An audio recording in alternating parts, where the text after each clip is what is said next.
Hello everybody and welcome back to Cryptic Humility. Today is Sunday and it is the end of the month, so we are going out for the live interviews. Make sure to check those out. I post them on X. I post the full videos on YouTube if you're interested in seeing all the clips at once.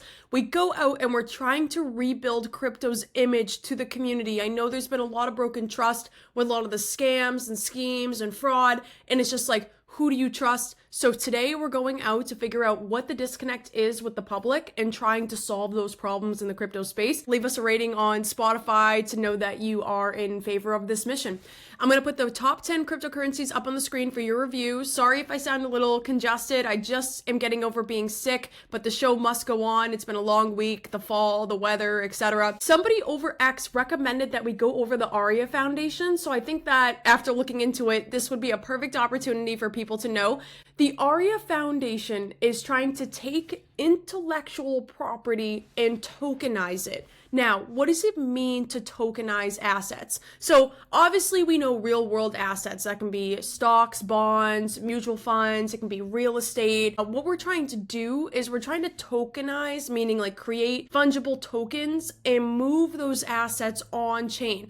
Therefore, they're easier to track, they're easier to store, they're easier to trade. It's easier to manage your ownership if you own a stake in real estate, for example. But also what the ARIA Foundation is trying to do is now they're trying to take intellectual property.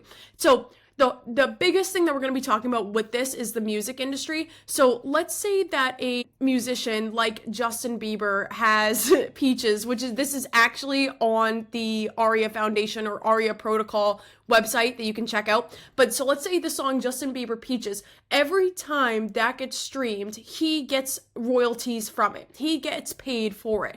Well, what if certain investors and people like you and I wanted to be able to invest into music? We want to have a share of that. So every single stream, not only does Justin Bieber profit, but we could profit too. But let's break this down even further, because what actually is intellectual property? This can be patents, this can be copyright, this can be trademarks. Just like how Justin Bieber has ownership over Peaches, for example, discarding if his label has ownership and not getting too deep into it. But let's just say that he has ownership over his own music, right? So nobody is able to duplicate that and claim that it's theirs. Like I just said, what we have an opportunity to do is now we're tokenizing and expanding intellectual property where people that own assets can now share them with others to trade and to profit from. Previously, intellectual property was very illiquid. It was very hard to be able to access these kind of opportunities. And by the way, the ARIA Foundation is a nonprofit that is overseeing the ARIA protocol or the ARIA project. So the ARIA protocol is responsible for managing and looking over, along with the foundation, all of these artists that are putting their music out there. So I actually have a few examples of some songs that you could potentially invest into. Daisies by Katy Perry is on there, Peaches by Justin Bieber, which we just said, Prisoner by Miley Cyrus, and also there is one song by Maroon 5 on there as well. Of course, there's a lot of other songs. I'm not super familiar with K-pop, but I think that there's actually some K-pop songs on there too. So if that's where your interest lies, I would definitely check it out, and obviously I'll link everything below. The ARIA Foundation was announced in October of 2025. It was announced this month, so this is really current news. This is a current, fresh project. They got $15 million for funding. If you go on X, they already have almost 200,000 followers, so this is a big, and of course, it's expanding and opening the music industry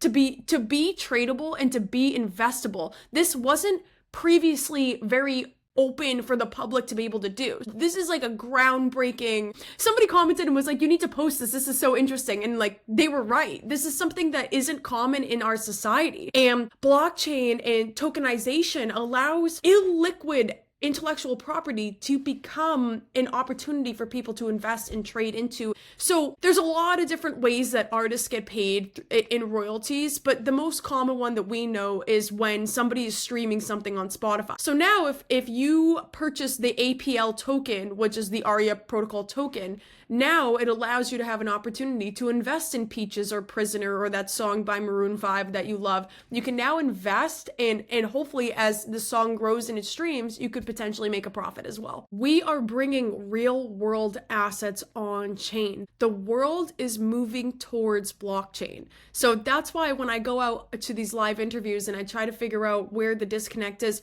a lot of the times, and I know I've only been there a couple times, but the biggest thing is just a lack of education and a lack of awareness. People just don't know that these things are happening, and that maybe they're not in the industry for it, but they don't understand how the world is changing, and that's why we go out to try to raise awareness about it. Lastly, and potentially my favorite thing that the ARIA Foundation and the ARIA protocol does is they have a utility token. Now, if you're not familiar with a utility token, or sometimes known as a governance token, it allows people that purchase the utility token to have a say in where the platform goes, what features are added, the evolution of the platform. I love this because on TikTok, for example, you can submit feedback, but at the end of the day, TikTok is running the show. TikTok decides what stays, what goes. The central organization has all the power.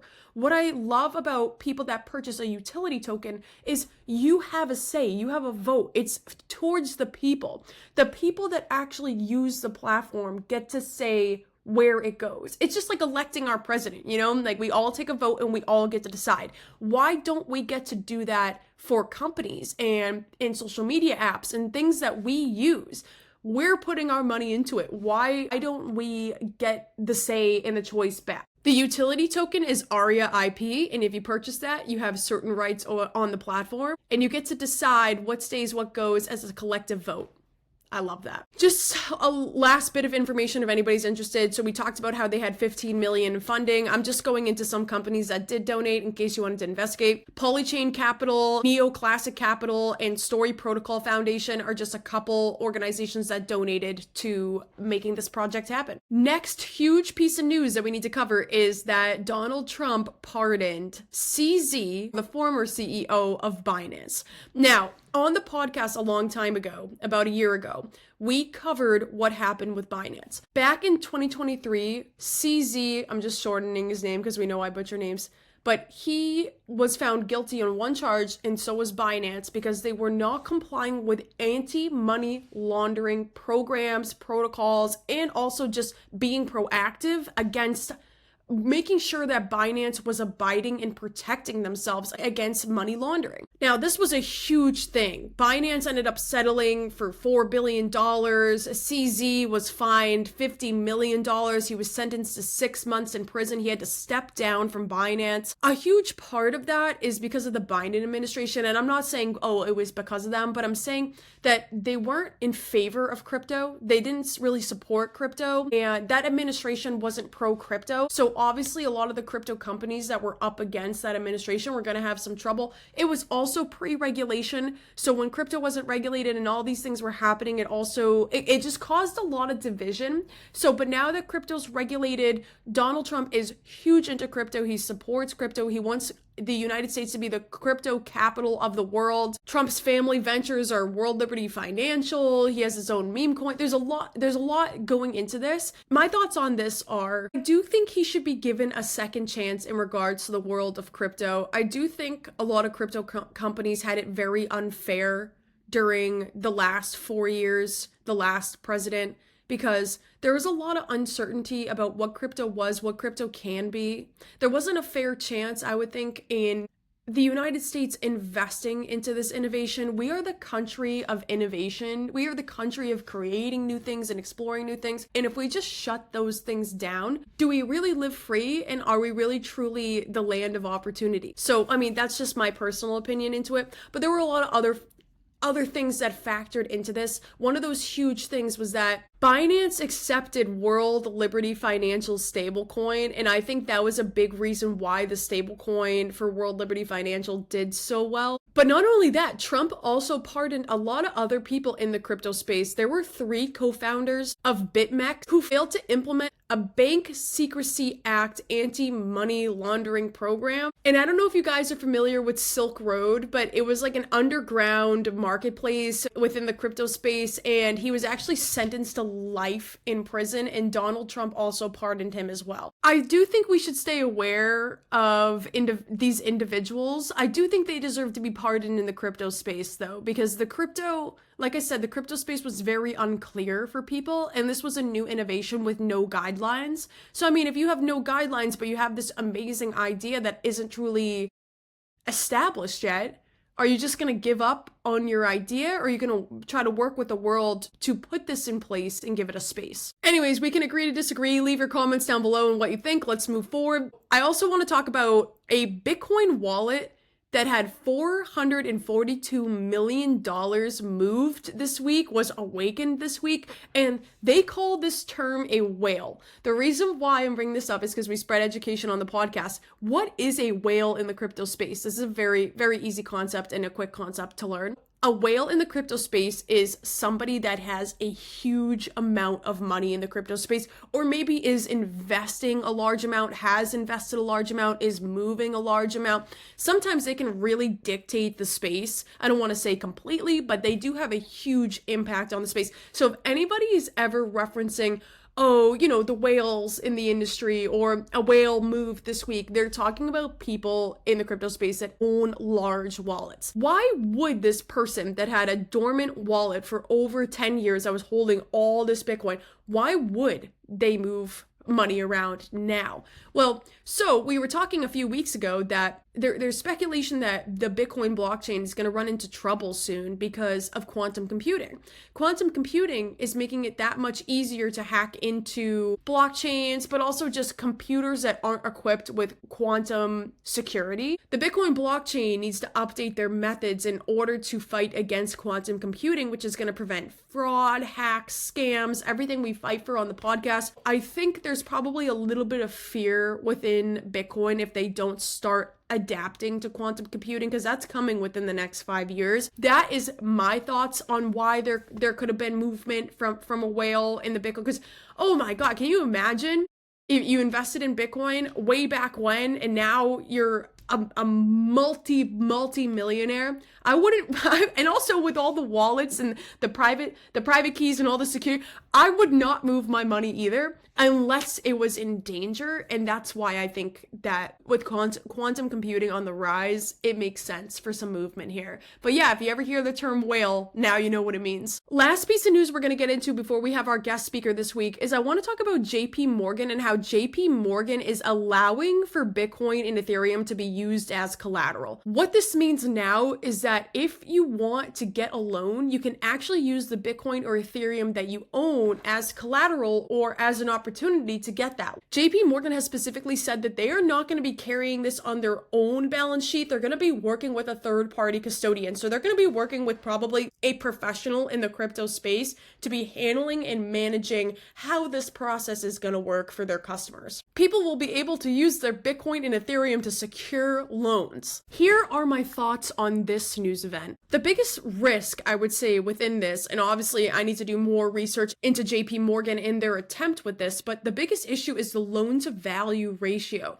Obviously, we know in the crypto space that crypto is highly volatile. Bitcoin, Ethereum, of course, they're a little more established, but even them, they can experience a lot of volatility in the market because it's highly by supply and demand. What the people see has value will grow. So what happens if Bitcoin and Ethereum drop immensely in value? How is that going to impact your loan? Now you have this loan that's backed by your Bitcoin and Ethereum, but what if your Bitcoin and Ethereum is depreciating? There's a lot of volatility risks, and I'm sure that this crypto custodian has to be able to evaluate that. There must be some market exchanging that's involved in that, as the market, maybe, as the market deteriorates, you're able to just have this much on your loan, or maybe your loan increases, and there's got to be some balance there. But that's one of the biggest issues, is the loan to value ratio. The second issue is privacy. JP Morgan is working with a third-party custodian, or is attempting to. This is going to launch at the end of 2025, just a heads up.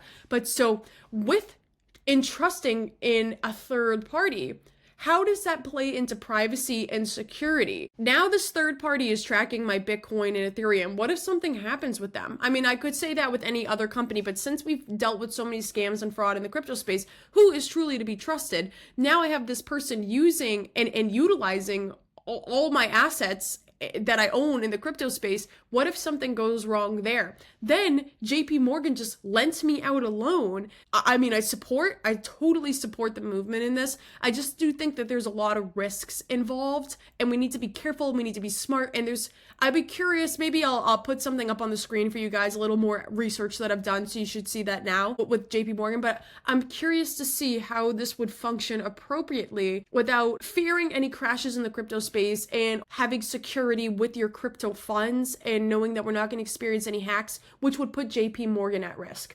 So I don't want to spoil it for you guys, but I'm actually recording this ending later on in the day, and it went amazing. The live interviews went amazing. I'm seriously so surprised at how receptive people are to be on the street. Me and Alex, my camera guy, we joke around that I might just have like a nice aura that attracts a lot of people. It was a great conversation. We talked to quite a few people. I'm actually going to review all that footage tonight, and then I'll post it this week for you guys to view. You can always check out little clips on X and on TikTok and on YouTube. If you want to see the full version of it, definitely check out YouTube and also on Spotify. But anyways, thank you guys. We have another guest speaker coming on soon before we go, who is a CPA. So finally, we'll be talking to some people in the crypto industry that are accountants who can guide us in the crypto space, hoping that they'll be able to teach all about this sector, because we really haven't had anybody on for CPAs yet. So I really want to target that area, and should be interesting. But anyways, tune in next week to Cryptic Humility. You guys know where to find me.